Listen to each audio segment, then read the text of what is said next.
we believe that a speech has the power to change the world and the people in it, including the speaker. Meaning, in order to deliver a transformational speech, our expectation is that the work that the speaker does on that speech needs to change them in some way.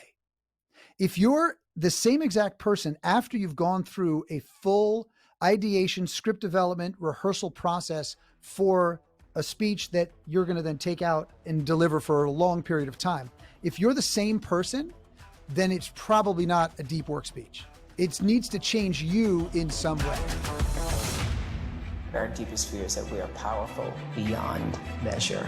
I will live every day as if there were a microphone tucked under my tongue. It's great to get in the game, but don't get in the game till you understand the rules, till you're an insider. Your life changes when you begin having a different conversation in your head. What we need to do in radically deep problems is propose radically visionary solutions. Because the people who are crazy enough to think they can change the world are the ones who do.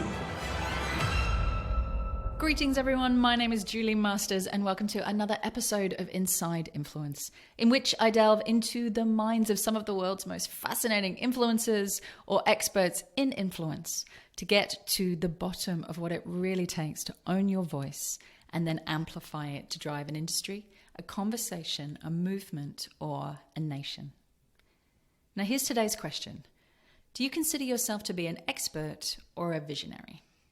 Now, I know that seems like a random question, and I promise you it is not. When I was growing up, which was a while ago now, influence belonged very firmly to those who could amass the most information. Now, I don't know how many of you can remember the Encyclopedia Britannica. Basically, it was a set of books that were said to contain all the information you could ever need. Everything there was to know about pretty much anything in the universe, all in 32 books and 32,640 pages. Now, it seems like a big call now, right? But my parents spent more than they could probably have afforded at the time buying those books. Why? Because before the internet, before the digital age, it was the best chance that they had of giving my brother and I access to the most powerful resource on the planet at the time, and that is information. Now, how many of us feel like we have a lack of information today? Has anyone sat there thinking, oh, if only I had access to more information on that topic, that product, that person, that point of view? I'm guessing the answer is no.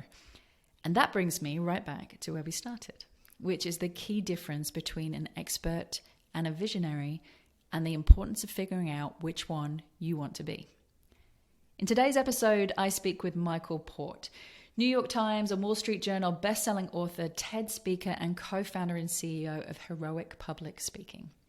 Over the last 2 decades, Michael has written 8 books that have made it onto the bestseller lists, including Steal the Show, Book Yourself Solid, and The Referable Speaker, which is not too bad for somebody who was told by his 4th grade teacher that he had the worst spelling she'd seen in 25 years of teaching.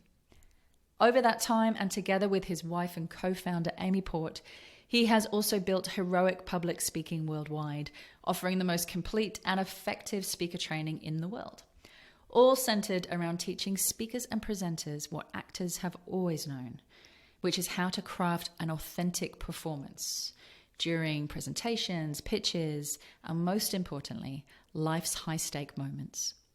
Clients include CEOs, founders, admirals, Navy SEALs, FBI agents, Olympians, politicians, the list goes on. Sometimes a guest comes onto the podcast and within minutes, you just know you're in for one hell of a ride. And this conversation was one of those. In it, we dive into the difference between Expertsville and Visionary Town, and why one of those, I'll let you guess which, is the wrong neighborhood to be in if you want to consistently attract rather than chase opportunities. Why the key to influence and standing out is flipping your mindset from technician to translator. And this one is pivotal. Basically, in Michael's words, committing yourself to answering the questions that Google can't answer. What good enough actually looks like. And I loved this part. One of the questions I get asked over and over again in conversations I find myself in over and over again is about mastery and what that actually looks like. In this chat, we cover the simplest indicator that you have hit that level that you will ever hear. Why learning to give before you get isn't just a nice life philosophy, but one of the most effective business strategies on the planet. Why winging it never works when it comes to impactful communication or presentations, and why the best communicators focus first on figuring out their big promise and working backwards from there. And finally, and this one was a personal request from me, what an old man, a young man, and a donkey have to do with learning to deal with the critics. I loved this conversation for its depth and its breadth on the topic of being seen and heard as an influencer in your space. However, the part that stuck with me the most, and it has stuck with me, was Michael's advice when it comes to dealing with our fear of being criticized. Whether that criticism comes from other people or the voice in our own minds, which, let's face it, is usually louder and more relentless. You'll hear more about it as the conversation goes on, but in essence, it was this. The key to not fearing the critics isn't to stay safe and within your comfort zone, but it's to become less of a critic yourself. Sound way over simple? Try it for a week. I promise you, it is not so easy. In 20 years of staring at that question from a variety of angles, I genuinely never thought about it that way. That the amount that we criticize other people for their efforts, either loudly or quietly in our own minds, is automatically the amount that we assume we will be criticized in return. Change the game there, and everything else will automatically change. If you are looking to take your journey in influence to the next level right now, and any part of this conversation sparks your curiosity, don't forget to hop onto my website or the show notes and download the brand new version of my ebook, The Influencer Code. It covers the 7 areas and 7 core questions that I have found hands down in my career to be the most useful when it comes to rapidly increasing your level of influence. Just pop in your email address and it will be in your inbox in the time it takes to make a cup of tea. My newsletter, Influence Insider, also gives 1 bite-sized tool, strategy, or mindset shift per week, all on the topic of building a more influential life. Once again, hop onto my website, juliemasters.com, to become an insider. As a gift to you, Michael has also made an exclusive resource available to help you up your game as a presenter. It's called 50 Speaker Tips to Wow Your Audience Every Time. As far as I know, it's not available anywhere else online, and it is yours to keep. Hop onto the show notes to access the link. On that note, sit back, speed up, drive safe, and enjoy the undeniable mastery of the incredible Michael Port.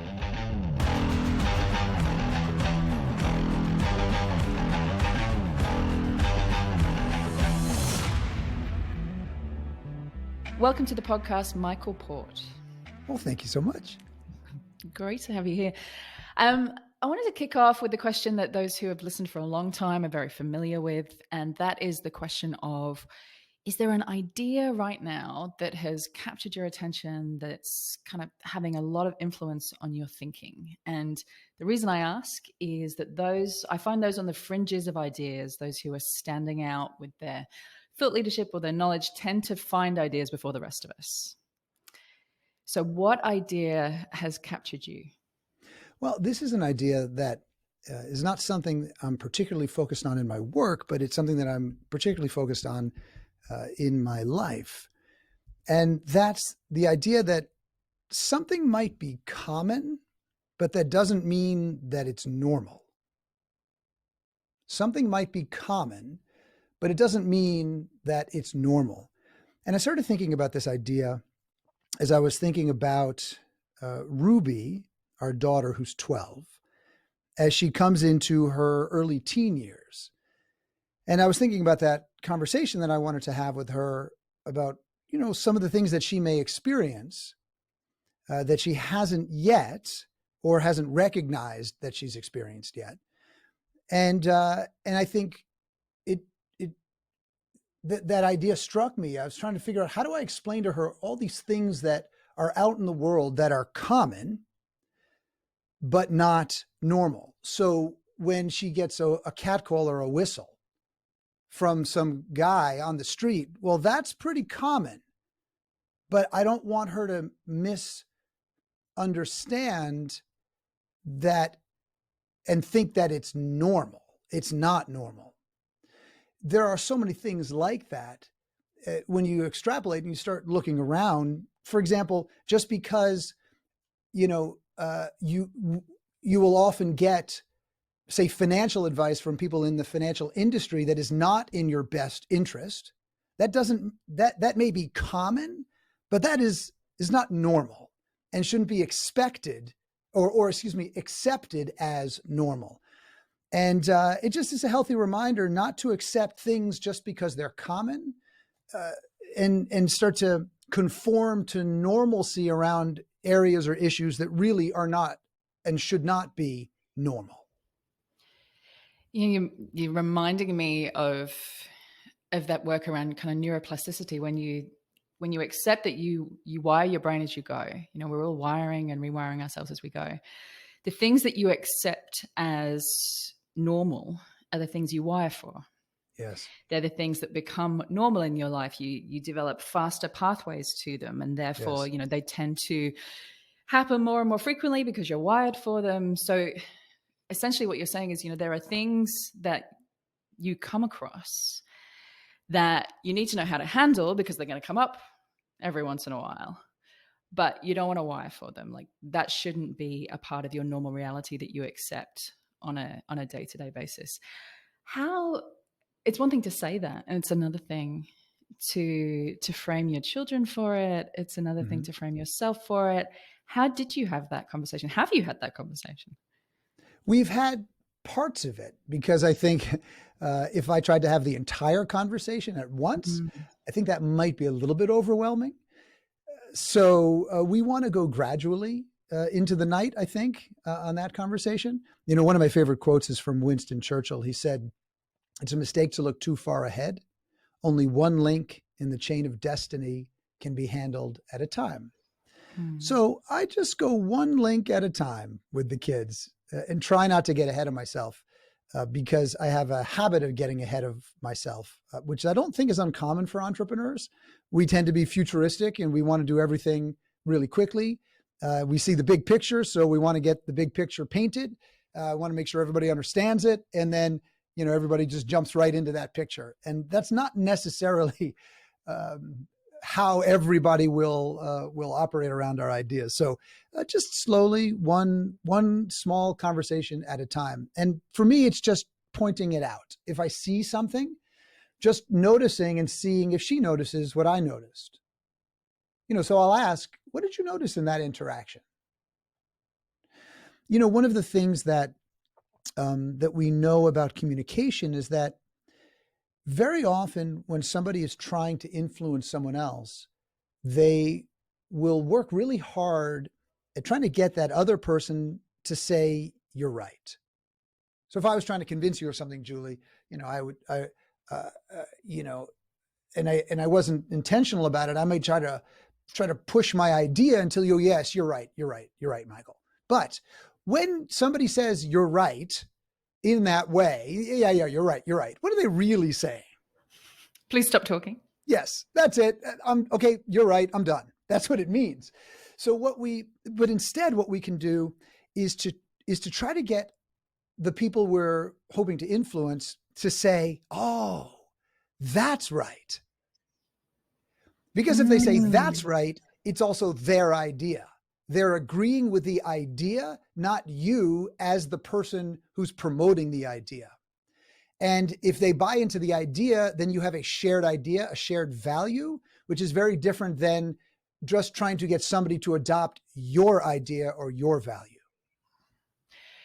There's something almost kind of spatial to that, as in when you're trying to get people to agree to you, it's you versus the other person, right? So it's you facing the other person with the idea between you and, pushing between.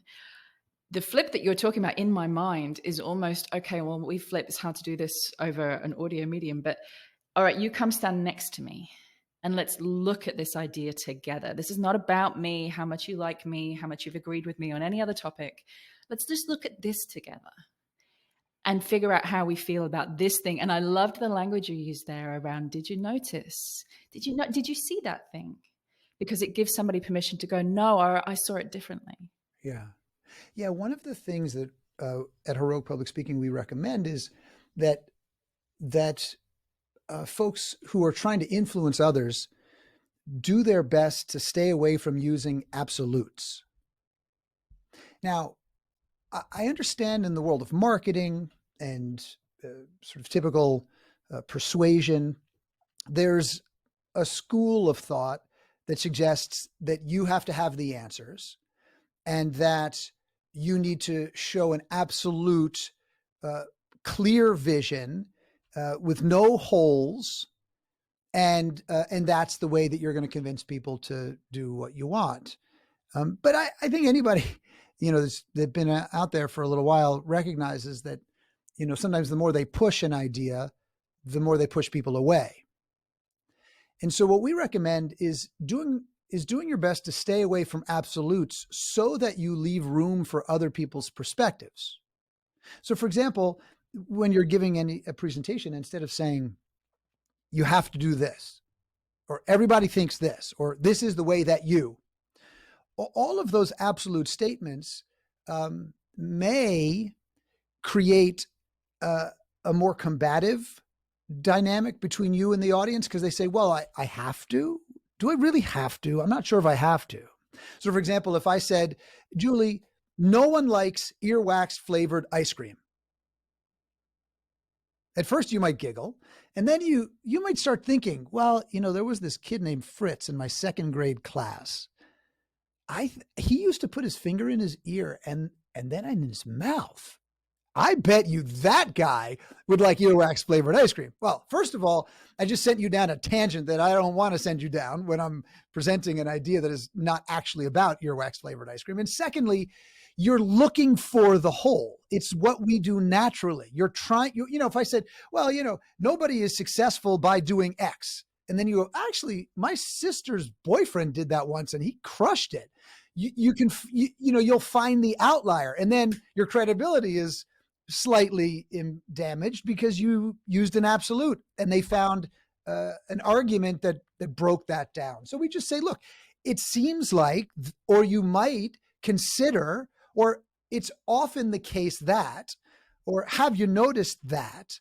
So you give people room to say, yeah, maybe not always like that, but I have noticed that, or that does seem possible. So you're opening the door, but you're allowing other people to have their own ideas when they come in.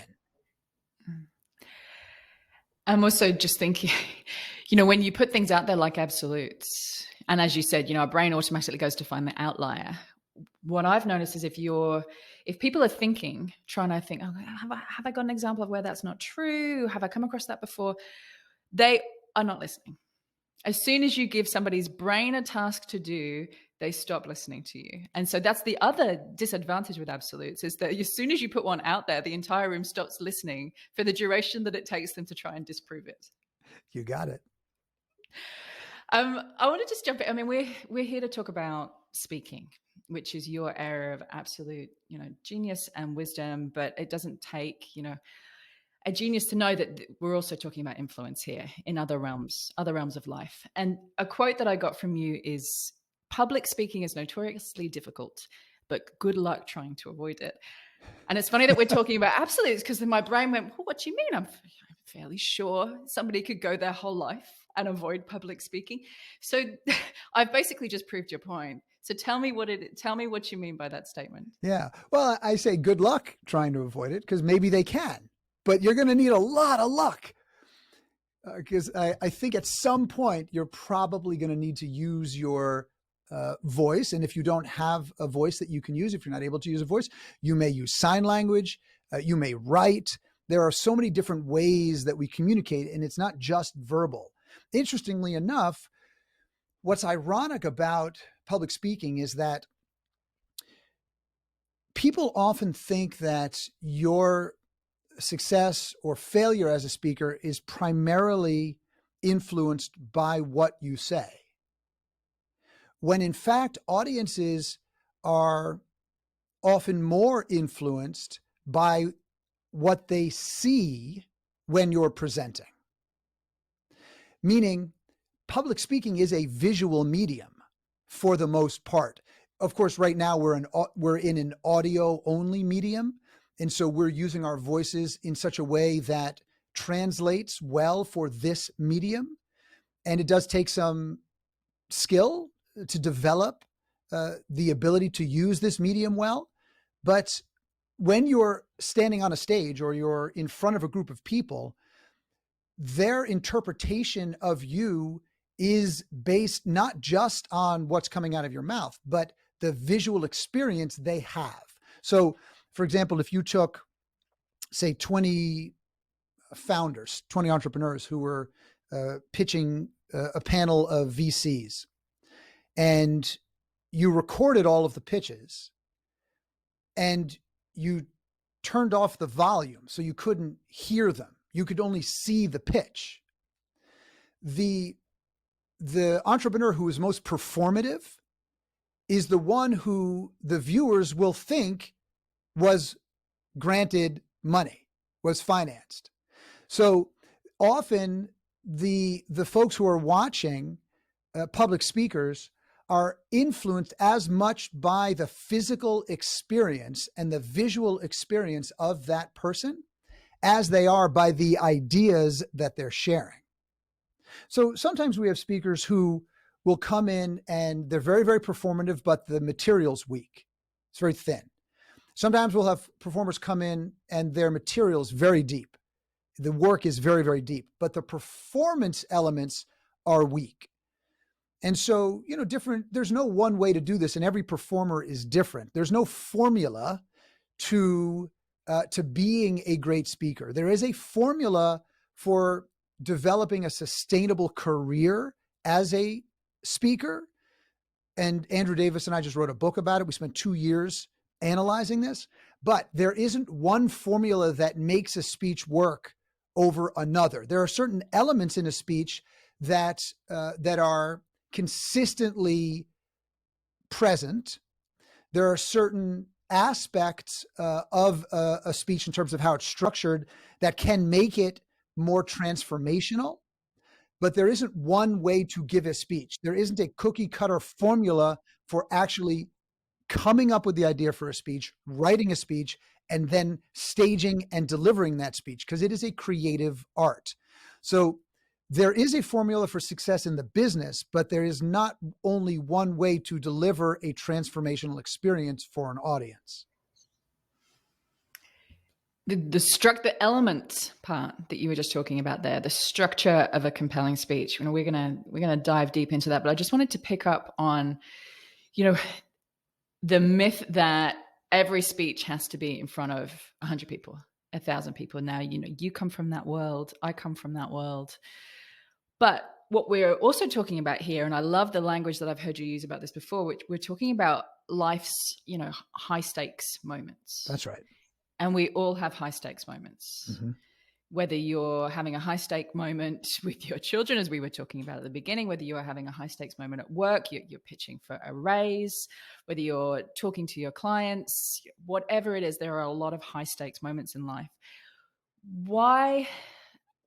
Just draw that line for me. What's the line between getting good, and you use the language performer, which is interesting, which we'll get to, getting good at this stuff and succeeding in these high stakes moments? Mm-hmm. So yes, you're 100% right. Public speaking doesn't only, you're not only speaking to thousands of people, right? That's a very unusual environment. It's a very manufactured environment. It's not normal. Speaking of normal, there's really nothing normal about standing on a stage in front of thousands of people, giving a speech for an hour where all of those people know that they're not supposed to talk and you're the one who gets to talk. That's not normal at all. So, God bless you if that's something that you want to do, but it is not something that anybody should be expected to want to do. In fact, those of us who like being on those stages may actually have some pathology in our brain that compels us to be on those stages. And that's, certainly a conversation we can have maybe for another day. But anytime you have a situation, you're in a scenario where the outcome is important, that's a high stakes situation. So, if I'm sitting and just having a chat with an old friend, well, it's not a very high stakes situation. I'm not particularly worried about how I'm presenting my ideas in that moment. But if, the CEO of Disney calls me up and says, listen, we need some help, working on, the pitches that we do for all of our senior team from our creatives, it's probably a really good idea that when I talk to that CEO, I know exactly what I'm going to say before I say it. Because Julie, when's the best time to decide what you're going to say? Probably about a week before you say it. Probably before you say it. So yes, improvisation is a wonderful skill to develop, but let's not confuse improvisation with winging it. Those are two totally different things. You create spontaneous moments in a performative environment or a high stakes situation when the preparation that you've done intersects with the improvisation that you do in the moment in response to something that occurs on the ground. But without the preparation, you're just winging it because you don't have a track to get back on. You're just hoping it goes well. And in the military, they say you're not going to rise to the occasion. You fall back on your training or your preparation. And the same thing is true in any high stakes situation. We're always going to fall back on the preparation we do. So, sometimes people are anxious about giving speeches and they'll often ask, what do I do to reduce my anxiety? And, there are for some people for whom a beta blocker actually is really helpful, at least, to get themselves going. I've never taken one, but I've been told that they can be really effective. But for most of us, we're not going to have access to prescription drugs to calm us down before a speech. So we're going to have to figure out how we do it ourselves. And there are two things that I think we can do to reduce our anxiety anytime we're in a high stakes situation. Number one, we can focus on the outcome we're trying to create rather than on the approval that we think we need to get. So instead of focusing on approval, focus on producing results. Instead of trying to prove your credibility or prove that you're interesting or you're important, instead focus on the work that you're going to do, the outcomes you're going to create, the benefits of that work. It's interesting. There are some entertainers who are very, very well known for their deep work. Meryl Streep's a great example. And there are some entertainers who are known for their personality and not their deep work. I won't throw out any names. I'll just let the audience come up with their own because I don't want to be critical of somebody. And I think the same thing is true when you're developing your own personal brand as an entrepreneur or a CEO or as an intrapreneur inside an organization.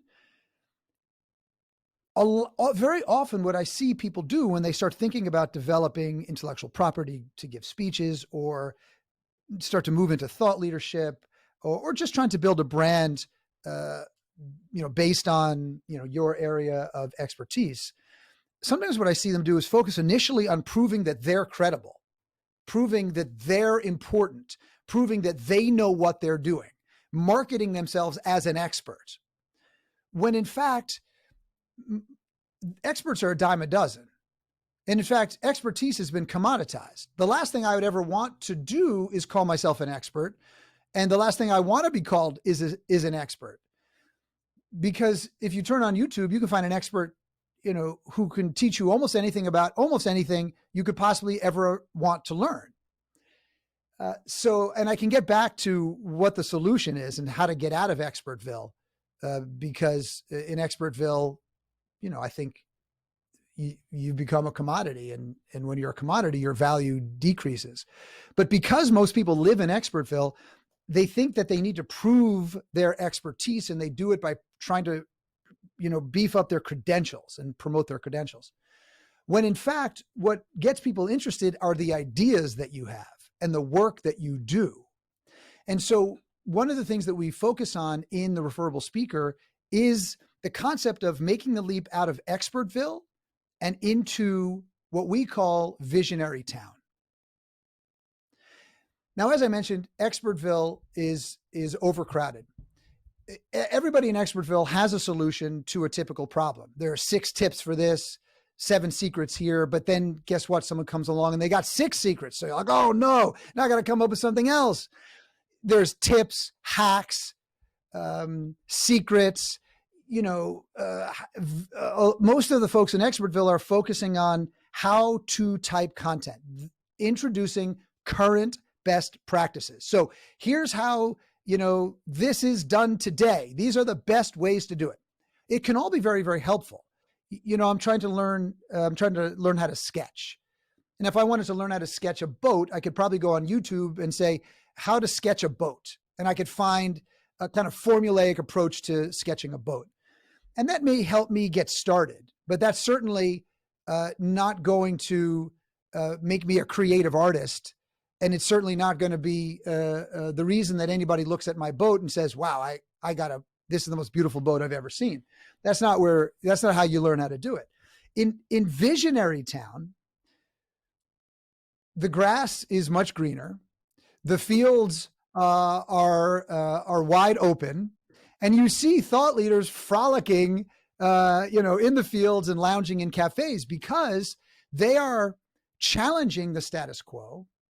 They are offering new approaches, and they're demonstrating what the future could be like. Whereas the expert is demonstrating what it is right now. The expert is saying, here's what the world is right now, and here are the solutions that we have. The expert says, I want to solve a bigger, more intractable problem. And I don't necessarily suggest that I'm going to have every single answer, but I'm going to change the way you feel about this, change the way you think about it, and maybe even change what you do about it. All by outlining alternative approaches, by asking questions that Google cannot answer. Because if Google can answer the questions that you are posing as a thought leader, you're living squarely in Expertville. And competition is tough, and it's very hard to stand out. That's why most folks in Expertville spend much of their time trying to outmarket each other. Whereas the visionary doesn't need to do that.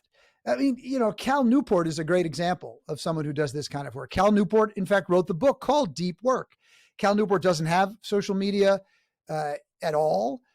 He doesn't market himself other than give a few TED Talks here or there when he can, do some interviews in the New York Times. All of these opportunities coming by request. Why? Because his work is transformational and people talk about his work. So until people are talking about the work you're doing, I personally wouldn't waste any time marketing.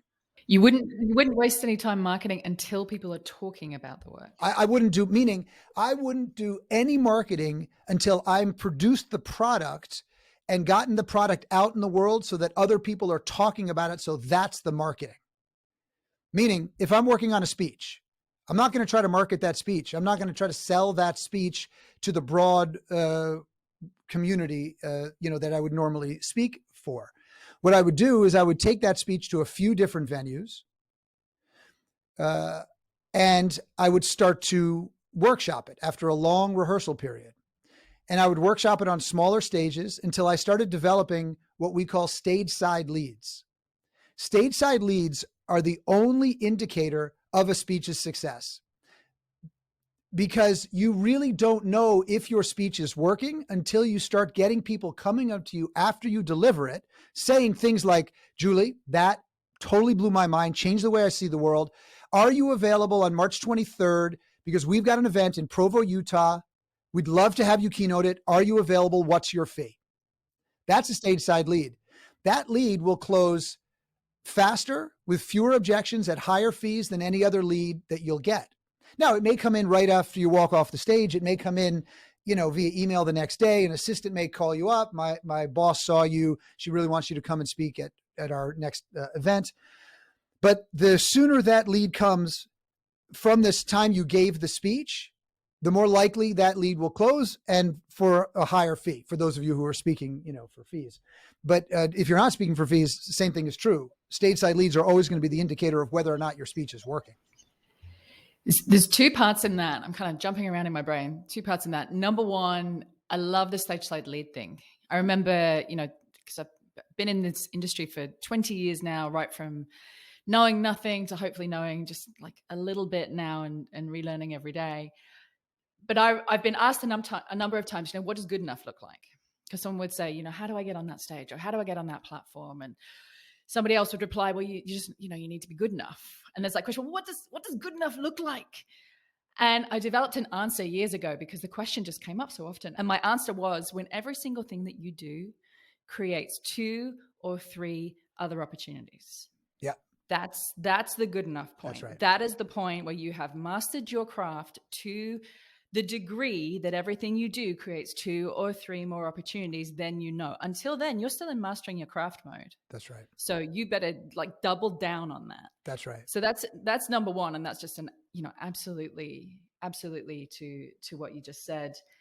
The other part of it, when you were talking about too much information, we've all got information. We're drowning in the stuff.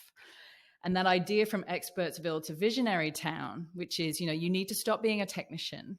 There's a lot of technicians out there. There's a lot of people who, as you said, are providing information. And you need to step into kind of that translator bit, that bit where you take the information, put it together, mash the clues, bring it all, and then present a new version of reality for somebody, that kind of transition to translator journey. How do you make that leap? I've got so many questions for you here on speaking, but while we're here, this is a really important place. Mm-hmm. How do you make that leap from expert to visionary? Sure. So generally what we find is that experts start with solutions and visionaries start with questions.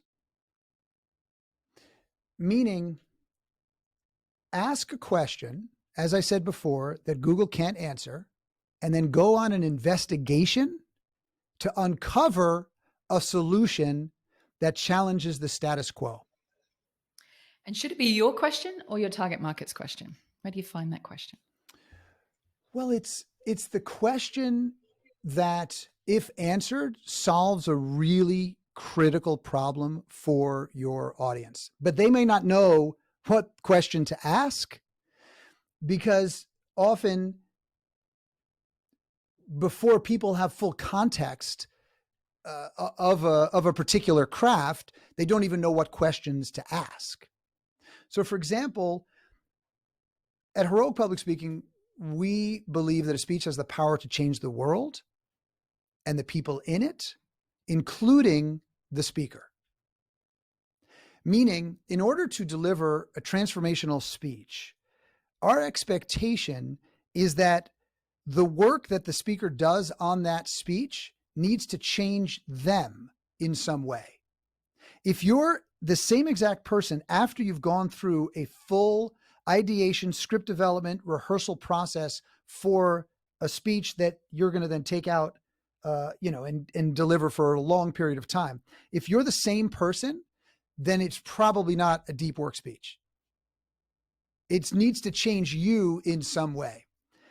And that's not something that, anybody who's going into speaking is probably, maybe somebody is, but it's unlikely that most people are asking themselves that. How do I develop a speech that changed me as well as the people in the audience? So I can't lead with that. That's not going to work.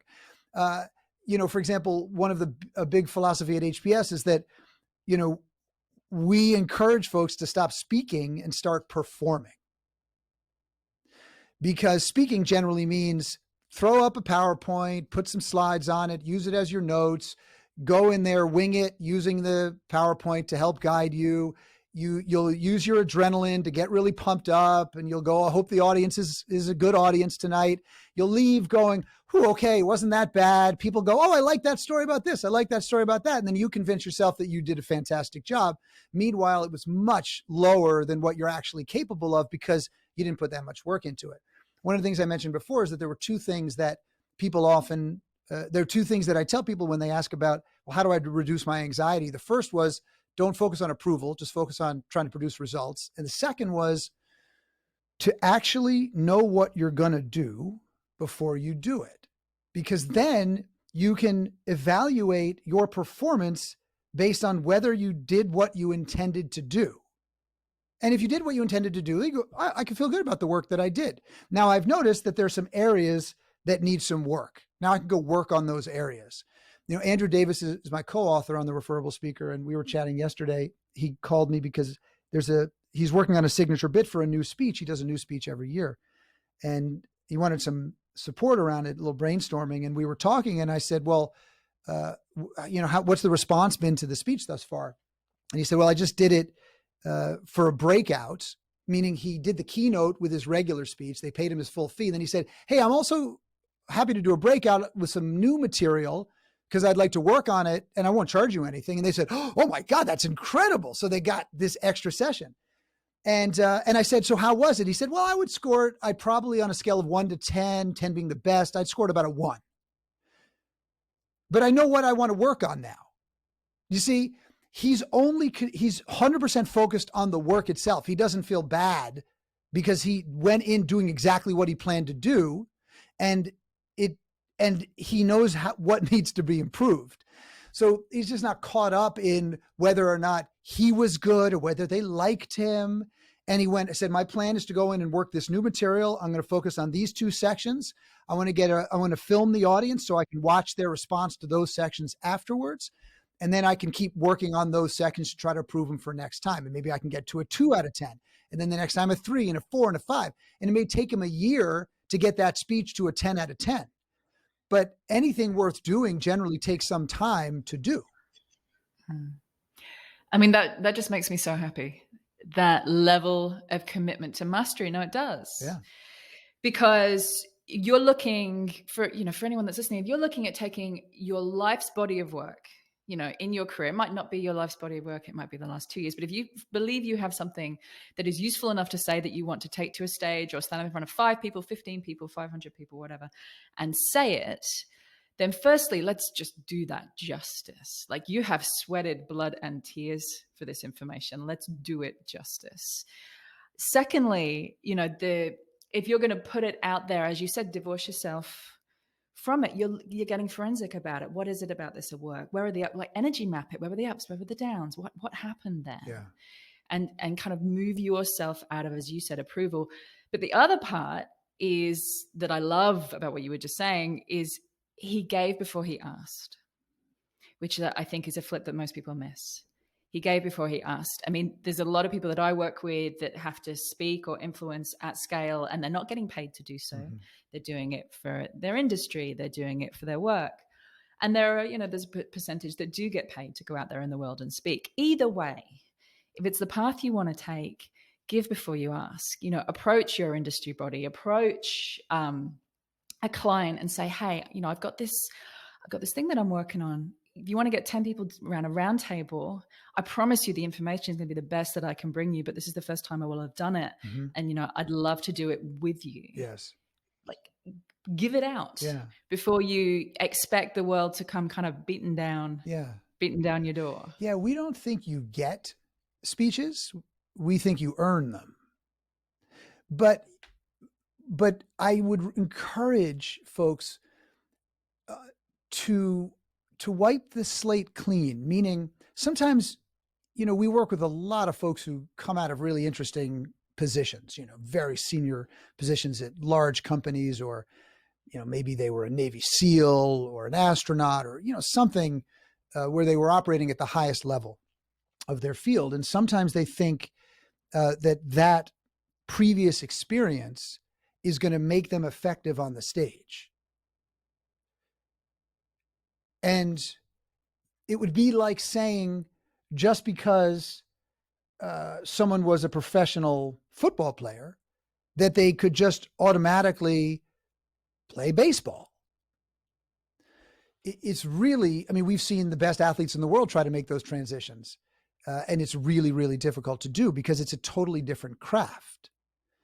So you may know a lot about sports, but and the same thing here, you may know a lot about your field, your industry, your content may be strong, but the ability to deliver it in a long form speech, 45 minutes, 60 minutes, is very different than operating in the field that you were in previously. And so there's really 4 different categories of speakers. In fact, this is how meeting planners categorize their speakers when they're booking a conference. Some of them know that they're doing it intentionally, and others are doing it probably unintentionally, but they see how conferences are organized, so they're kind of copying. There's different levels of meeting planners, just like there's different levels of speakers or doctors or lawyers, and the first 3 categories are probably out of reach for most of us. So when I share the first 3 categories, I don't want people to be discouraged if they don't think that they fit into one of those categories and think that there isn't a place for them. The 4th category is open, but you got to earn it. So the first category are the actors, athletes, and astronauts. Will Smith, Serena Williams, Mark Kelly. Their job is to put butts in seats, and they get paid an enormous amount of money, $500,000 to sit down and have a 45-minute interview on a stage. And they've earned it doing something else, but they put butts in seats. Most of us will never be in that category. The second category are the A-list alternates. Now, the A-list alternates are people whose names you might not immediately recognize, but when you hear the next 4 to 6 words after their name, you know exactly who they are. So if I said Yancey Strickler, most people wouldn't know. Do you know who Yancey Strickler is? No, I don't. Yeah, so Yancey Strickler is the founder of Kickstarter. Wow. Right. So the next 4 to 6 words tell you exactly who that is. And if you were in the startup world or the tech world, you'd probably want to hear what Yancey Strickler has to say. So that's an A-list alternate. The third most of us are probably not going to be in that category either. The third category of speaker is the industry icon. So the CEO of Domino's Pizza might be an industry icon, but that CEO of Domino's Pizza is not going to be particularly appealing to a meeting planner who's putting on a health and wellness conference. Like, ladies and gentlemen, health and wellness from the CEO of Domino's Pizza. Probably not going to be a big draw. But that industry icon in an industry that they're related to is a huge draw. Maybe some of us will be that person, but still pretty, if you haven't become that person yet, it may be out of reach. But the fourth category rather, is the category that we can all achieve. And it's the meeting planner's absolute favorite category. This is the category they want to book more than anything else. This is the surprise and delight speaker. This is the speaker that the audience doesn't really know. This person may have had a New York Times bestseller, but they're still not well known enough to cause a lot of excitement when they walk into a mall. They're just like you and me and the rest of us who are trying to go out there and do deep work. But this speaker, this surprise and delight speaker, brings a combination of insight and entertainment that the speakers in the first 3 categories just cannot do. So the first category, the Will Smiths of the world, he's going to be charming and funny and delightful, and he'll have some great ideas. And I don't mean to knock Will as a speaker on the keynote circuit. Will Smith is one of my heroes. I think he's incredible in 1,000 different ways as an artist. But he doesn't really have to worry about the speech that he's delivering because he's Will Smith. So you want to get that picture with him. You're like, oh my God, I saw Will Smith. It was incredible. He told the story about the time his dad made him do the bricks. It was really cool. And the same thing with the A-list alternate. It's going to be an interesting story and you might get some interesting insights, but is it going to be incredibly entertaining and change the way you see the world for the rest of your life? Maybe, maybe not. And then the industry icon, the CEOs of Domino's Pizza just thinks, well, I'm the CEO of Domino's Pizza. I'm just going to tell them what to do. And then, I'm just thinking it's a man because he's going to be obnoxious and he's going like, hey, here's what you got to do. You got to eat the pizza. You got to make the pizza with the, but it's the accent that makes it work. But that fourth category of speaker is able to bring this incredible balance between the entertainment value and the insight so that the audience, they're thrilled they got the picture with the celebrities, but they go back home and they say, oh my God, I just saw Julie Masters. She totally blew my mind. Let me tell you why. Who is she? I don't know. It's just a nice lady. I'll show you online afterwards. I bought her book too. So it's like in my bag. That's our next reading. I'm reading it first, then you can read it after me. But let me tell you, and then she starts drawing out on a napkin the concept that you shared with your contextual model. And that's what they talk about. Then, she goes back to the office and says, listen, I just saw this woman, Julie Masters, totally blew my mind. We've got to get her for our conference because what she's talking about is exactly what we need to do. And they say, wasn't Will Smith at that conference? Yeah, he was so adorable. Look at the picture. Oh my God, he's so funny. But Julie is someone we got to get in touch with right now. The surprise and delight speaker is also the meeting planner's favorite because they're a heck of a lot cheaper. Even if they charge 25 grand or 30 grand, they're still a drop in the bucket for a big conference compared to the other category of speakers. And they're a professional. They know how to work as a professional.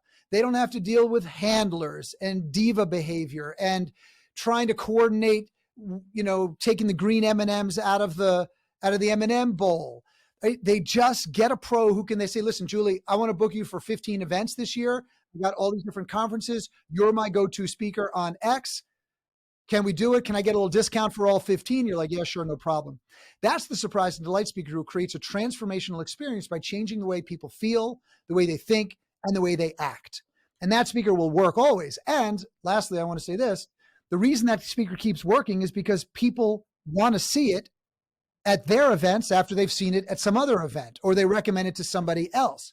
So you only need to get a few first gigs if you deliver a referable speech, because those gigs are going to produce stage side leads. So let's just do the math quickly. If you do one gig today and you get 4 leads, because that's what you should be going for. Every time you do a speech, the goal is 4 stage side leads. And then you want to be booking at about 50%. Because if you're booking higher than 50%, meaning you're closing 100% of the leads, then your fee is probably too low. If you're booking only like 20%, your fee might be too high, or there may be some other problem in the sales process. But generally 50% is a good number. We've found historically, the data bears it out that once you start to get to 50%, you can start to push your fee up and keep working at that 50% conversion ratio, and your fee will get higher and higher over time.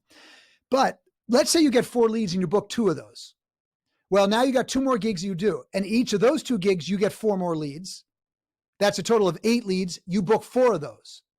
Now you do 4 gigs, you get 4 leads at each gig. That's 16 leads. Now you book 8 of those. This is why we profiled, when we asked a speaker that we profiled in the book, Elliot Eisenberg, who's an economist and very funny, which I suppose is an oxymoron.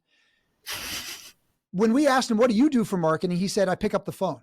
He does about 110 gigs a year, 100% referral based from people who either saw him or who were told by someone who saw him that they should hire him.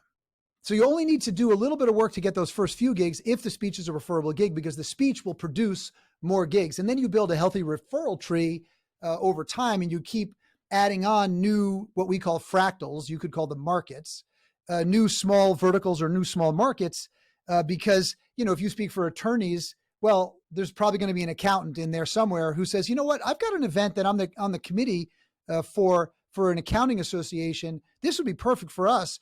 Are you available on this date? What's your fee? Boom, you just picked up a new market because they invited you into that market. I also want to just take it out of the speaking world just for a second, because, absolutely in the speaking world, that is how you build, $1 million speaking business.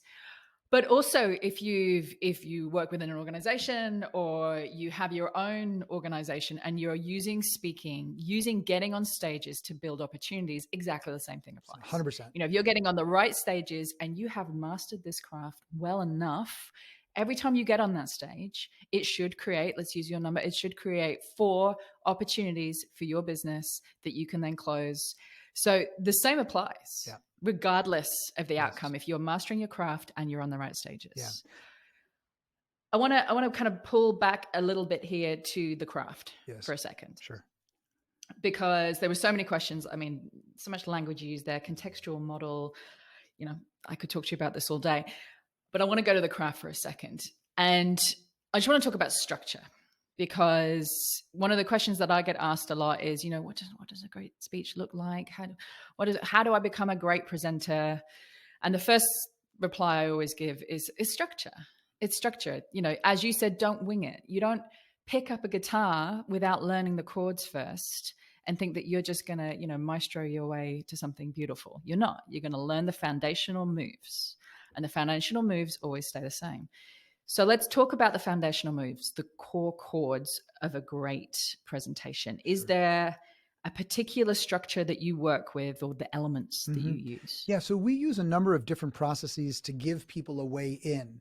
As I said earlier, we don't think there's only any one way to do creative work. So our goal is to give our students as many different processes as possible to get into the development process, to then find their own voice and their own structure throughout.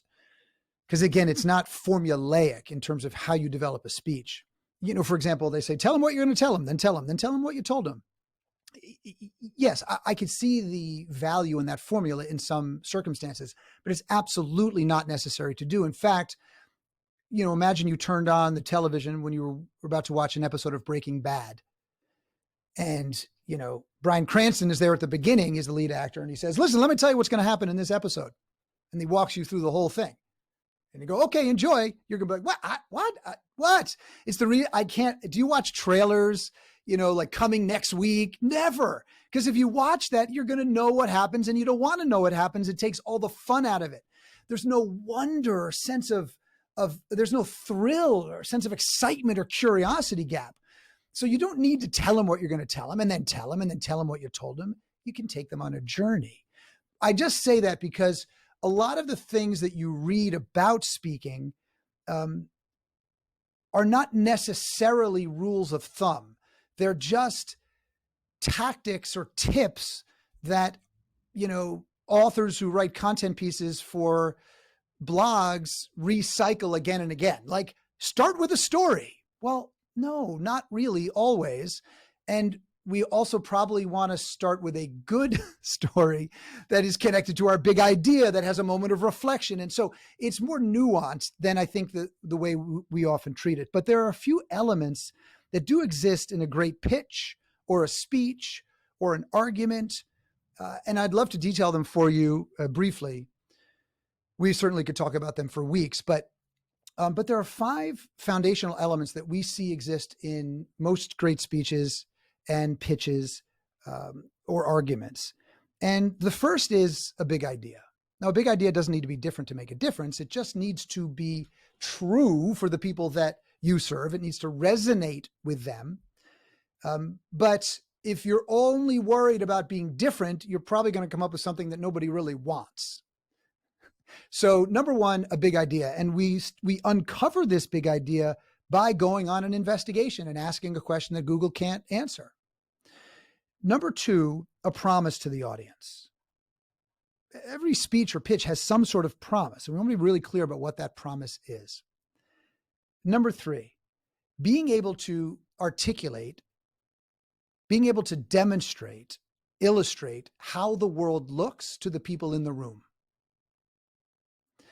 Because even if, as a speaker or thought leader in sales, it doesn't matter what you're doing, even if your solution is exactly what they need, but they don't think you understand them, they'll walk. They go, yeah, that's great. But you don't understand I'm different. My situation is different. I get what you're saying. It's probably right, but you don't get me. Now, if they feel like, wow, you understand me, you get me, you know exactly what I'm going through. In fact, you're even empathetic. Wow, that's going to go a long way. So number 1, the big idea. Number 2, the promise. Number 3, being able to demonstrate what the world looks like to the people in the room. Number 4, being able to articulate the consequences of not adopting the big idea and achieving the promise in a way that resonates with them, that doesn't feel accusatory or punitive in some way, but really does address the reality of the consequences of not adopting the big idea and achieving the promise. And then lastly, but certainly not least, being able to demonstrate, illustrate, articulate the rewards of adopting the big idea and achieving the promise from a financial perspective, or from a physical perspective, or emotional perspective, or even a spiritual perspective. And that'll be different depending on what you're addressing and who you're addressing. But those 5 elements exist in speeches and pitches. In fact, we had a student a few months ago who runs sales for a large organization, and he gives speeches like many people who work inside companies to advance the brand of the business. And he sent us a letter. He said, hey, I tried that foundational 5 thing, but I tried it in a sales pitch for a potential client that we were having trouble closing.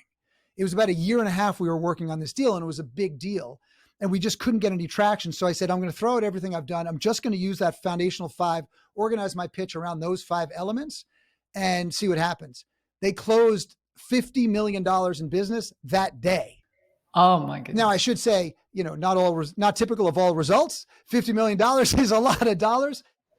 That's a good 24 hours in anybody's day. And I can cherry pick examples, but I'm just saying that this framework, if you walk your ideas through, if you walk your argument through, you'll feel really quite comfortable that you've got all your bases covered. And even if you're just having a conversation with somebody about your idea, if you know those 5 elements, you can have a conversation in 3 seconds, 30 seconds, 3 minutes, 3 hours, 3 weeks. It doesn't matter, because you can continue to address those elements: the big idea, the promise, the way the world looks to the audience, the consequences of not adopting the big idea and achieving the promise, and then the rewards of adopting the big idea and achieving the promise. I want to double back on the promise just for a second, because the other 4, they feel pretty clear to me. The promise itself, you're not saying to literally, get up in front of people and go, I promise you, or are you? Mm-mm. Is that the language? How do we frame the promise just from a planning perspective? So I use the word promise intentionally because it often elicits that question, because it's a little provocative. A promise means different things to different people. I believe that your reputation is built on your ability to make commitments and fulfill them. So I don't use the word promise when I'm doing project work. I don't say, when do you promise to have this to me? It just feels weird to people. If you ever, if you think about it, I say, what commitment will you make? Right? What date will you commit to, or what deliverable will you commit to? And then if you make commitments and fulfill them and you keep doing that, people will trust you. It's a pretty simple process. If you make commitments but don't fulfill them, nobody trusts you. If you won't make any commitments, nobody will play with you. So, that doesn't work either. So in this particular case, let's say I was doing a speech on speaking and I was going to make a promise. I can absolutely promise. I have never lost a student. I can promise that I can help anyone be better at public speaking. I can make that promise without any hesitation whatsoever. And I imagine in your work, there are things that you can make a promise around with as much confidence. I have no doubt. I will not promise that I can make someone as effective as Martin Luther King Jr. I can't do that. I can't promise that someone's going to turn into Martin Luther King Jr., but I can promise that they can get better.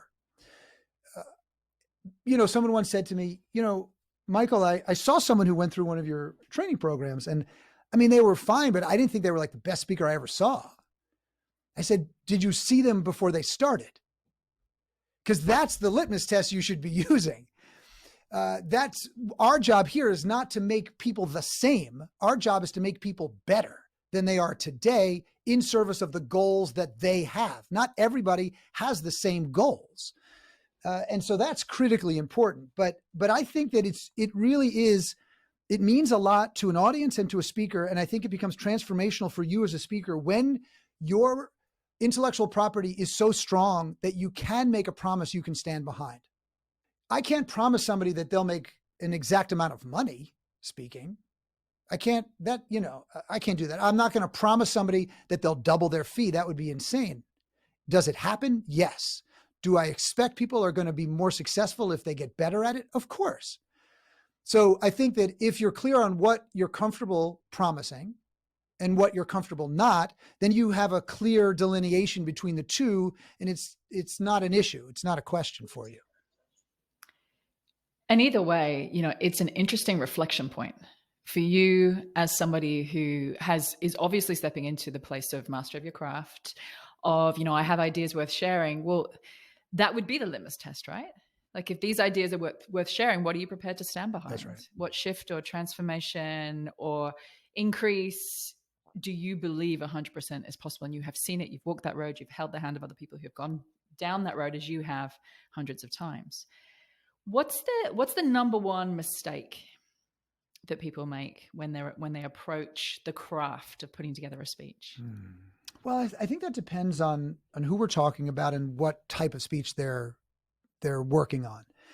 But I think I can give you some generalizations that would apply. And I think one of them is that because you're a subject matter expert, that's enough to deliver a transformational experience. Generally, it is not. It can certainly happen. You can create a transformational experience every once in a while because all the stars align without a lot of work, but it's hard to repeat it. And one of the things that we know contributes to mastery is the ability to reliably deliver at that level again and again and again. Look, Julie, this is why if you want a front row ticket to Hamilton on Broadway, you're going to pay a few $1,000s.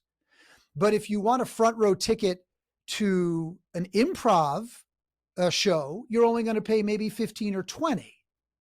Now, if Will Ferrell, if Will is there and Tina Fey is there and Amy Poehler is there, you're going to pay a lot because now they're celebrities.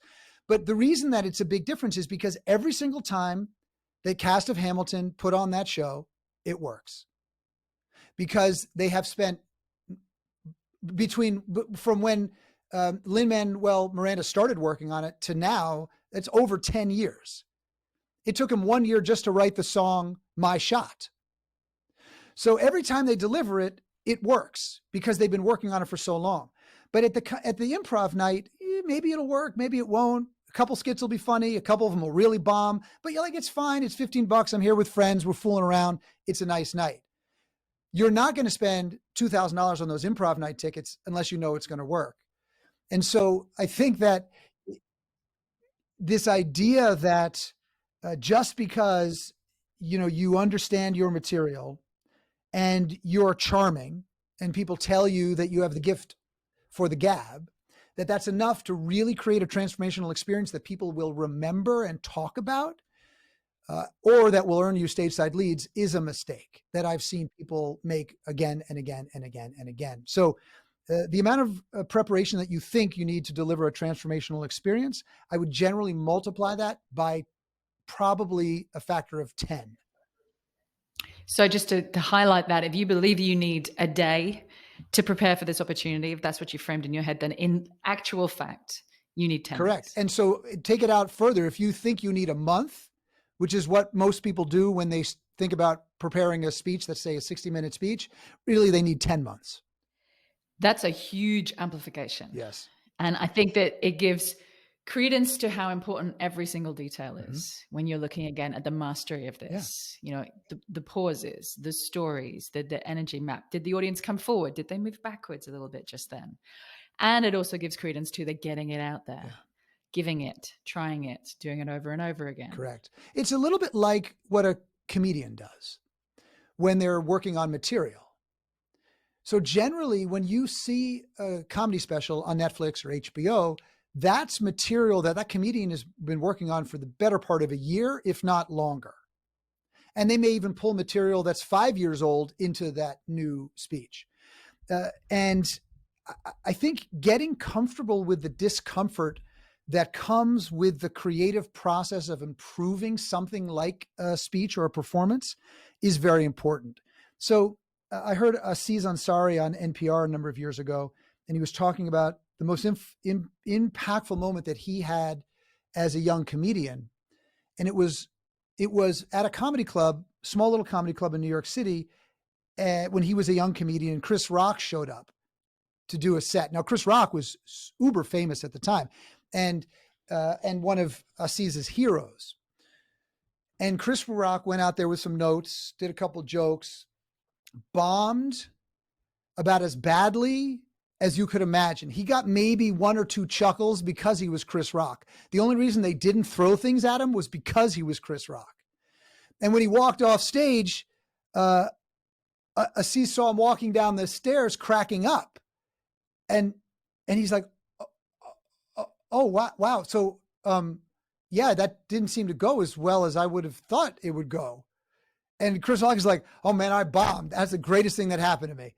Because now I know those things aren't going to work. And now I know what to go work on. So, professionals, people who have a mastery over the craft, are not uncomfortable with the fact that most of what they do doesn't work. This is a critical difference in how the performing artist thinks about their work versus how the corporate artist thinks about their work. Because in the corporate world, you're told, I need this deliverable by Tuesday at 5 o'clock. You better know how to do it. Don't be asking me any questions. Just sit down, get it done, deliver, client ready, go. It's horrible. No mistakes allowed, ever. But the only way that you create a transformational experience for an audience is by making hundreds, if not thousands, of choices that you do not keep in search of stronger choices that are more effective. So our job is just to make really big, bold, high stakes choices early and often, and then decide if it works, we keep it. If it's not working, we make another choice. That choice leads me to the next choice. And in doing that, you're sharpening your sword, but also what I'm thinking about is you strengthen your armor. Correct. As well. Yes. Because you just reminded me of a moment, probably about 2 years ago now, I had to go and give a speech. It was about 100 people in the audience. It was a 10-minute speech. I'd never given it before. I was asked to answer a particular question. I'd put in as much work as I could, but I'd literally never even said those words before in front of an audience. And I took one of my closest friends, and we're walking into this kind of little theater. And she said, are you nervous? And I said, no, a little bit. I was like, but honestly, I've sucked so many times before. I'm kind of impervious to it now. And not in the way that I'm not going to do my work. Yeah. And not in the way that I don't care. Yes. And not in the way that I'm not going to bring the fullest of myself and I'm going to show up as hard as I can. But my armor is strong. Yes. Because I've shown up so many times before and sucked to various degrees so many times before that this isn't going to define me. This moment isn't going to define me. There are 3 kinds of speakers. Those that have bombed, those that haven't yet bombed but will, and those that bombed but lie about it. I am squarely in the first category. I have absolutely bombed. There's one of my favorite autobiographies is from Steve Martin. It's called Born Standing Up. It is one of the most honest autobiographies I've ever read. He is an artist's artist. This guy is just extraordinary. And the breadth of his work has just been fascinating. But one of the things he said that had the greatest influence on him as a youngster was in high school, he had a girlfriend, his first girlfriend, and he was crazy about her, absolutely nuts about her. And during that time, he was working at a carnival. He lived near Disney, so he worked at Disney too. So he was he did magic and other vaudevillian type stuff as a teenager, started pretty young. But he was sitting at a stool heartbroken, all by himself after his girlfriend dumped him. And he said to this old magician, you could probably call him a carny type, said to this old, rascally character, that he was feeling a little blue. And the guy said, why? He said, well, my girlfriend broke up with me. And the old carny said, oh yeah, that'll happen. And then he just walked away. And Steve Martin said it changed his whole outlook, because he said, oh, wait, you mean I get to have more girlfriends? This is incredible. And so he realized that it wasn't the end of the world, that it's actually normal to have a girlfriend, and then you don't have a girlfriend, and then you get another girlfriend, and then she breaks up with. It's like, okay. It doesn't mean that you're inherently broken. Correct. That you inherently can't do this stuff that everybody else seems to and be that you'll able to never do. get to do it again. And in fact, sometimes when somebody loses a boyfriend or a girlfriend or a spouse or partner, they go, wait a minute, I get to do this better. I get another chance. And so I think that's the opportunity that you have when you're performing, is not to expect that it will ever be perfect. It will always be broken somewhere in some way. You will trip over yourself. You will drool on yourself. You will split your pants on stage at some point. You'll forget to zip your pants up. You'll wear your mic pack into the bathroom. These are all things that either I or my wife have done at one point or another, or almost every speaker has done. You probably have done at least one of these things at some point. Not the sound pack into the bathroom thing. For those of you listening, when you're speaking, you put on your mic, they mic you up, and then they leave you usually for about half an hour before you go on. And you always need the toilet. And the biggest fear is that someone's going to push something they shouldn't, and it's going to be broadcast to the entire room or the entire auditorium.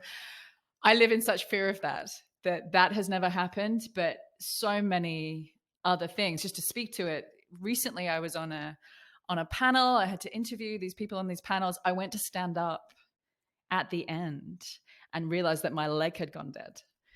And I'm wearing high heels on a stage in front of hundreds of people. And I suddenly realized that I can't stand up. Oh no. This is so exciting. Everybody What else happened? is leaving. Everybody else is walking off the stage, and the whole room's looking at me like, why isn't she leaving? And I know that if I stand, I'm going to fall. And so I had to call the MC over to help me walk off the stage. I mean, is that not? That's great. That's fantastic. Humiliating moment. Oh, I think that's so fantastic. Just to back you up, like this, it is going to, if you're going to put yourself out there, if you're going to stand up, if you're going to be seen, if you're going to be heard, if you're going to offer and contribute, then these things are going to happen. Life is going to happen on stage just as much as it happens off stage. But it's the showing up that matters. And before I let you go, I just want to touch on that bit as a final bit, because I don't think it's any mistake or any accident that you called your body of work heroic public speaking. I just want to talk about the bravery and the fear, because without the fear that we have, there would be no bravery. There would be no heroicism in our own lives. Doesn't matter whether anyone else thinks we're a hero. There would be no heroicism for ourselves and how we consider ourselves to be in the world. What are the keys? Are there any keys to feeling that fear, that natural kind of sensation that we get when we realize that everybody's looking and this is going to matter? How do we get up and past that and then do it again and again and again to achieve the mastery that you and I have been talking about? Sure. Well, I think there's a couple things. I mean, we've addressed a few different, approaches that you can take, to reduce the fear. One, of course, is better preparation is just naturally going to make you feel more secure because you know what you're going to do before you do it. And then secondly, taking the focus off yourself and putting it on the experience you're trying to create for the audience, so that you realize and you approach the work from the perspective of the development of a product in service of that audience, rather than the development of a personality in service of that audience.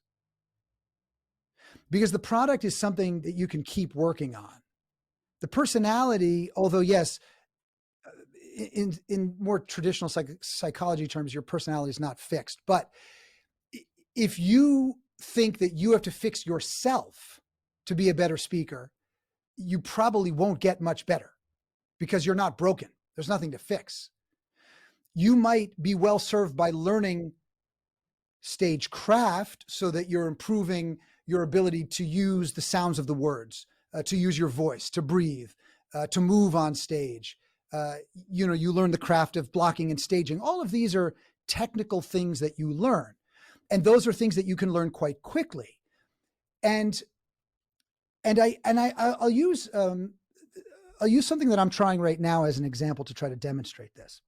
You see, I think that very often in our culture, we overemphasize the value of talent and underemphasize the value of practice.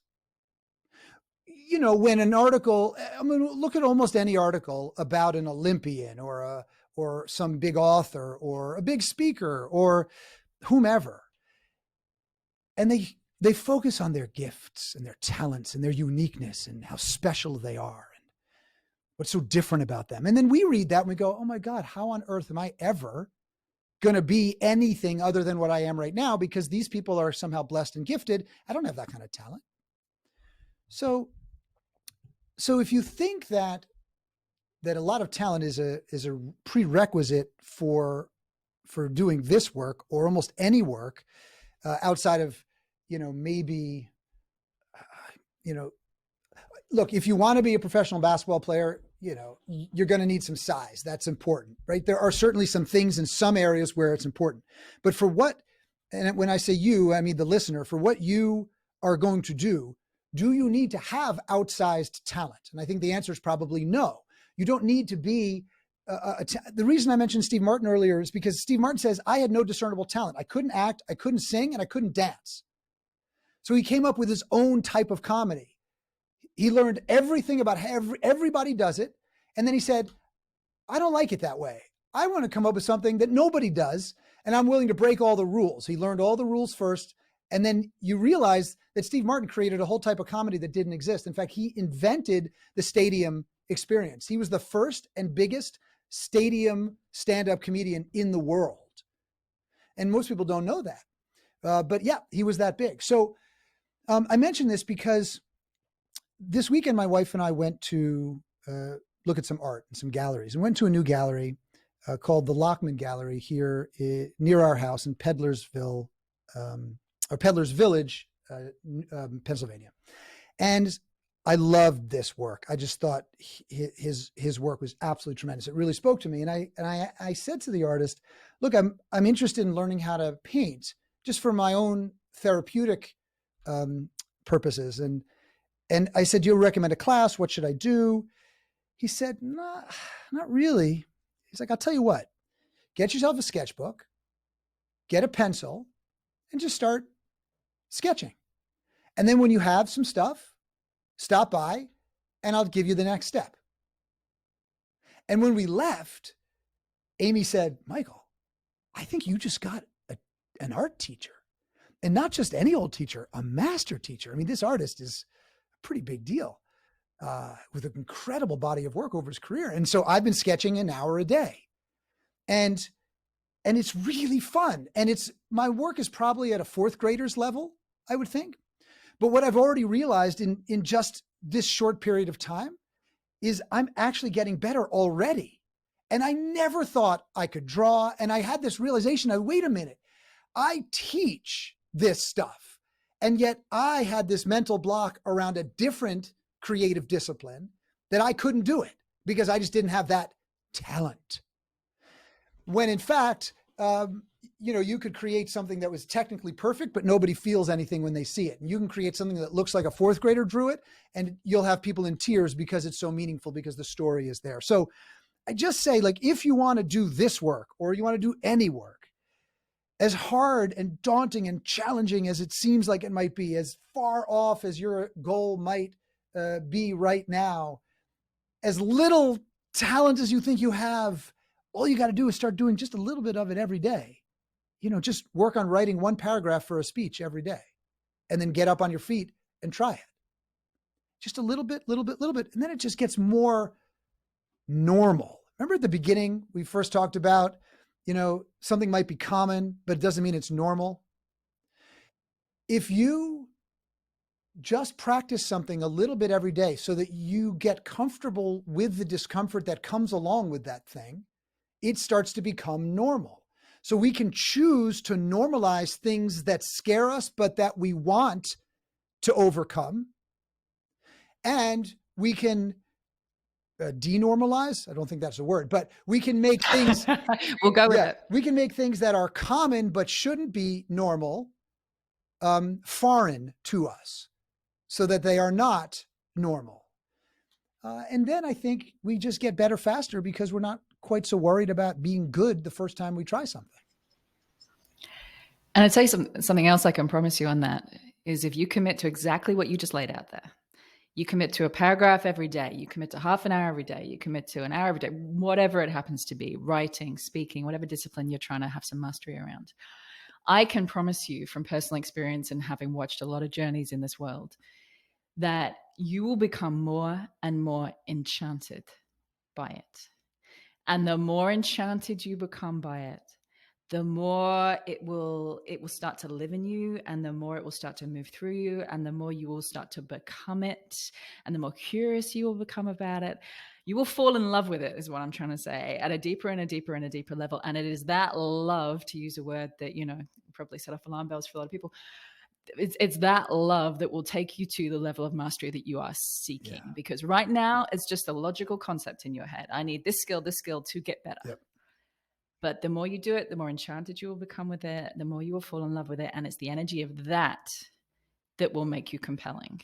It's the energy of that will move people to tears. You know what I love, Julie? That you just demonstrated the value and significance of making a credible promise. Because you said, I promise you. And you can stand behind that promise. And it's funny, there's no cell in my body Correct. that doesn't believe that to Correct. be true. Finally, I don't think I can let you go just without touching on the critics for a second, whether they're real, whether they're imagined, whether they're feared, or whether they already exist. Fear of the critics. Can you talk a little bit about how we can get around that this fear that people will criticize us, disagree with us, say, who do you think you are to even be here? And I also just want to make a small request. I heard you tell this beautiful story about the boy, the old man, and the donkey. Yeah. And honestly, for me, and again, I've done a lot of work in this space, listening to that story, I got this at a whole different level. Great. So there's an Aesop fable about an old man, a little boy, and a donkey. And they want to go to town. They've never been to town. It's their dream.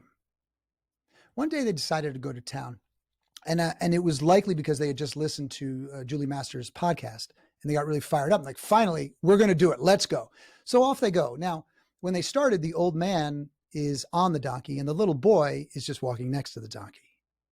But they passed some people who ridiculed the old man and said, "Old man, how can you make a little boy walk like that?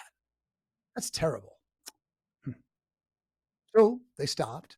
The old man very slowly got off the donkey and they stood by the side of the road trying to figure out what to do next. It took some time, but they eventually decided to switch. So the little boy got on the donkey and the old man walked next to the donkey. But now they passed some people who scolded the little boy and said, "Little boy, how can you make an old man walk like that? That's terrible." So the little boy immediately jumps off the donkey. They stop by the side of the road. They discuss, what should we do now? They wasted more time. They decided, you know what we should do? We'll both ride the donkey. So off they go. But now they pass some people who humiliated them and said, "How dare you put such a load on a donkey? That is inhumane." Well, they felt horrible. I mean, the old man jumped off the donkey. He felt so bad. Well, both of them by the side of the road trying to figure out what to do. They did come up with another solution. They decided that they would just walk next to the donkey. Well, off they went. Now they passed some people who laughed at them and said, "Look at those idiots. They have a perfectly good donkey and they're walking next to it. What is wrong with them?" Well, they felt stupid. So they spent more time on the side of the road trying to figure out what to do. They did come up with one final solution. They said, "You know what we're going to do? We're going to carry the donkey. So they did. They picked up the donkey and they carried the donkey. Now they're about to get to town. In order to get to town, you have to cross a bridge, which is over water. And as they're crossing the bridge, the donkey slips out of their hands, falls into the river, and drowns. And the moral of the story is, if you try to please everyone, you might as well kiss your ass goodbye.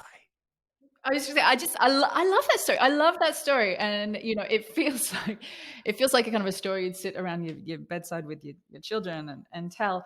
But why I love that story is because, again, having lived this road, having seen many people who have lived this road, there will always be someone, you know, like it's physics, right? For every action, there is an equal and opposite reaction. It does not matter what you say. You could say that the sun is going to come up tomorrow and somebody would go, actually, you know, there's a chance that it won't. So it does not matter what you say. And this is important because it's a surrender piece. Yeah. There will always be someone who disagrees with you, either because they actually do or because they're testing it out, because they've had a bad day, because, hey, why not? I'll say it. I'll see what happens. Yeah. There will always be the critics. Doesn't matter what comes out of your mouth. So what comes out of your mouth may as well be something that you back with your whole heart. Nice. It may as well be, because again, that's the energy that's going to get you where you want to go. And you and I talked at the very beginning before I even pressed record, and I was saying, you know, there's a lot of people who are saying at the moment that the podcast should be video because I'm having the conversations anyway. Why not record them? Why not make it a video? And my concern with that is that I would fall out of love with it a little bit, because in order for me to, you know, inverted commas, rearrange my face enough to make it compelling on video, I don't feel like I would listen to the degree that I love to listen. And by not listening to that degree, I don't feel like I would have the quality of conversation that I love, and I would fall out of love with it a little bit. And guess what? The primary thing that fuels this podcast is my love for it. That's what gets it through the tough times. That's what keeps it consistent. And anything I do to compromise that means that I'm compromising its ability to survive. And so, you know, what I'm saying is you need to back what you say with your whole heart, because that's what will get you where you want to go. And it does not matter what you say. Somebody will not like it for some reason. Yeah. And as long as, you know, I mean, there are two types of critics, aren't there? There's the critics in the cheap seats, you know, they you know, who like to push people down to lift themselves up. And then there are the critics in your head. You don't really have control over the cheap seats, but you although it might not seem like you have control over the critics in your mind, you do actually have more control over them than the folks in the cheap seats. And so, you know, I think that, you know, we do with our students here is we ask them to make a commitment at the beginning between being a critic and they have to make a choice between being a critic and being a performer. Because our philosophy is this: if you criticize the work that others do, and we've all done it, it's human nature. But if you do it regularly in a field that you want to take some risks in, it's likely going to interfere with your willingness to take those risks. Because if you're constantly putting other people down, your assumption is, oh, no one's going to accept what I'm doing either. And so what we find is that if you take a much more expansive, generous, and thoughtful approach, and recognize that nobody goes up, say in public speaking or performance on stage, or nobody does a podcast or writes an article trying to do a bad job. Everybody's trying to do their best. They may not know how to create the effect that you're looking for. They may be new and still investigating and trying to build craft, but most people are trying to do their best. So if you assume, oh, okay, they're trying to do their best, I'm not going to criticize them for that. I'm actually going to say, let me look for what works, and let me look for what I resonate with and connect with. And when you do that as a creative artist, at least for me personally, I just find that I'm much more willing to be creative, because then I'm not as defensive and I'm not as protective in my work. I'm much more willing to try something. And if people don't love it, I'll go, okay, that's all right.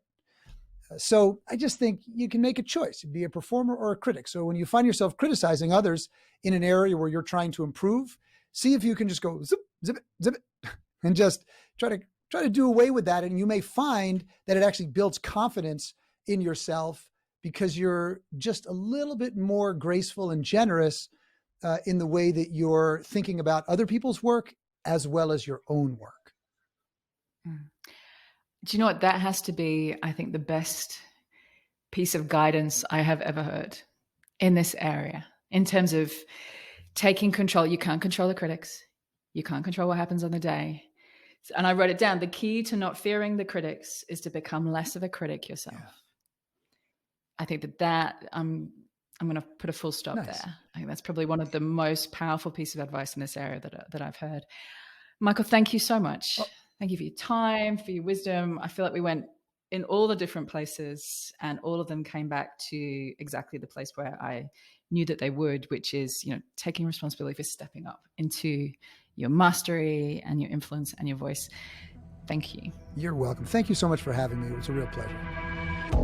Thanks so much for listening. I hope you enjoyed this episode and have seized hold of at least one tool, idea, or mindset that will help you start raising your own level of influence. Now, for those of you who want to take the next step in your journey or would just love a roadmap to becoming the most influential voice, idea, or brand in your space, then I have good news. You can now download the latest updated version of my ebook, The Influencer Code, from my website, juliemasters.com. Also, there's a link in the show notes. Just pop in your email address, and I promise I will not spam you, but it is jam-packed full of ideas, tools, and case studies that I have come across in my now 20 plus years of doing this work. Not to mention the 7 areas and 7 core questions that I have found to be hands down the most valuable when it comes to immediately lifting your ability to make an impact. Download it, keep it, share it, juice it for all it is worth. I hope it makes a massive difference in both your career and your business. Thank you always to my co-founder and the main brain behind this podcast, Lauren Kelly. You kick my butt in all the right ways. Thank you for making it happen. And if you did enjoy the show, then we would love you to share this podcast and leave us a review on iTunes, Google, Stitcher, whatever your